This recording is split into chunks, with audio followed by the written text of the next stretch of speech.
The cold autumn rain drizzled as Marina arrived at the old ancestral house of her family. It stood at the edge of a small village, abandoned years ago, and the overgrown yard made it clear that no one had visited in a long time. The house had belonged to her grandmother, who passed away a few months prior, leaving it to her in the will. Her grandmother had requested that Marina not sell the house, saying it was full of memories. Out of respect, Marina decided to visit the house before deciding what to do with it.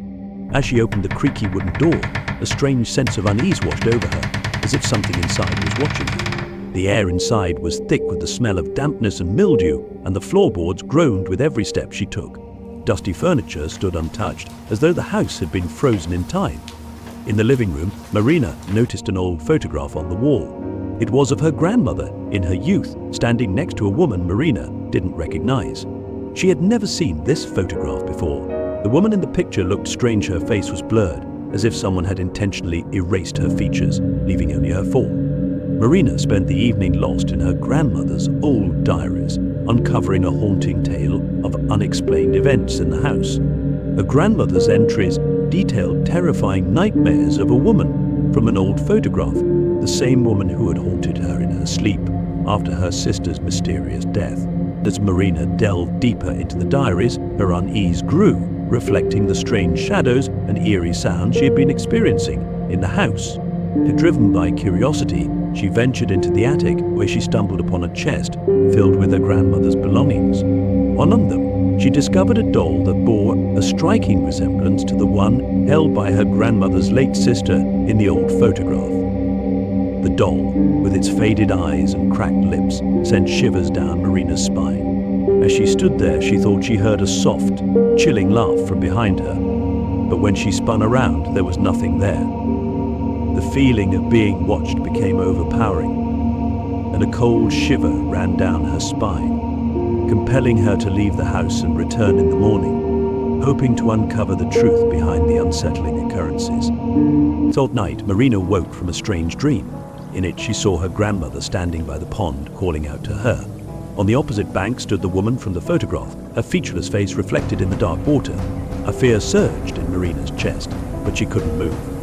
Suddenly, the woman began to approach her form blurring and growing more terrifying with each step until she was standing right beside her. Marina woke up in a cold sweat. The room was dark, the only light coming from the pale moon shining through the window. Then she heard a faint rustling near the door.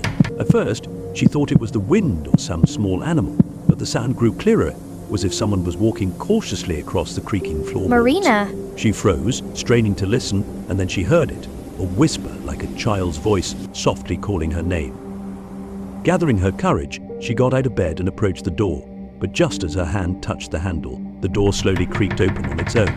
The hallway beyond was empty, but shadows danced along the walls. A shiver crawled up her spine. The Marina tried to calm herself, telling herself it was just the play of light and her overactive imagination. She returned to bed, pulling the covers over her head, just like she used to do as a child, hoping it would keep the monsters at bay. The night dragged on, and just as Marina was beginning to drift off to sleep, she felt a sudden tug on the blanket, as though someone was slowly pulling it away from her. So her heart pounded in her chest, and in a surge of panic, she threw the blanket off, but there was no one there.